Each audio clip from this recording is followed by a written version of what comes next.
வெற்றிலை வராகித்தாயின் வெற்றி வாக்கு இது என் தங்கமே. இன்று இந்த பதிவு உன் கண்ணில் பட்டால் எனக்கு நீ ₹1 எடுத்து வை. ₹1 நீ எனக்கு கொடுத்துவிடு என் குழந்தையே. உன் வாழ்வில் நிகழ்பவை நிகழ்ந்தவை, இனி உன் வாழ்வில் நிகழும் அனைத்து செயல்களுக்கும் நானே பொறுப்பாவேன். முழுமையான பரிபூரண சரணடைதலோடு என்னிடம் உன் பளுவை நீ செலுத்திவிட்டு உன் கடமைகளில் மட்டும் கவனம் கொள். கனவிலும் நீ நினைக்காத வாழ்வை நான் உனக்கு அமைத்து தருவேன். மாற்றங்கள் ஏற்பட போகிறது. அதற்கு உன்னை நீ தயார்படுத்திக்கொள்.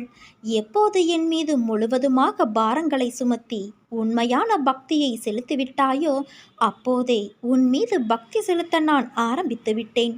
இடையில் ஏற்பட்ட சில குழப்பங்களால் உனது எண்ணங்கள் எனது விருப்பத்திற்கு மாறாக மாறியது.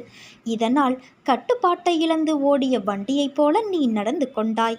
என்னுடைய பிடியிலிருந்து எவரும் விலக முடியாது. உன்னை பலமுறை விபத்துக்களிலிருந்து சரியான நேரத்தில் நான் அதிலிருந்து உன்னை காத்திருக்கின்றேன். உன்னை தேடி வந்து அமர்ந்து கொண்டு இருக்கிறேன். என்னை நிராகரித்து விடாதே குழந்தையே. நான் உன்னோடு இருக்கிறேன். எப்போதும் உன்னை நான் கைவிட மாட்டேன்.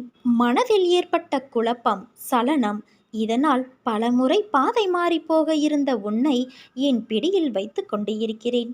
எத்தனை பிரச்சனைகள், எத்தனை சண்டைகள், எத்தனை துயரங்கள் கடினமாக அனுபவித்தாய். ஒரு முடிவு இல்லாமல், கடிவாளம் இல்லாமல் அத்தனையும் உன்னை தொடர்ந்து கொண்டே இருந்தது. உன்னை வழி நடத்தி நான் அழைத்துச் செல்வேன்.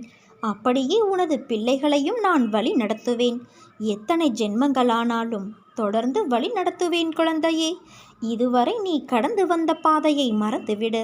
உனது எண்ணங்கள் தலையெழுத்தை மாற்றியமைத்து பல வருடங்கள் ஆகிறது. இதுவரை செய்த பாவங்களையும் மன்னித்து உனக்கு புது வழியை காட்டப் போகிறேன். நோயற்ற வாழ்வு வழங்கப் போகிறேன். விரைவில் நல்ல செய்தி உனது செவிகளில் வந்து சேரும் என் குழந்தையே. முழு கவனத்தையும் என் மீது திருப்பு.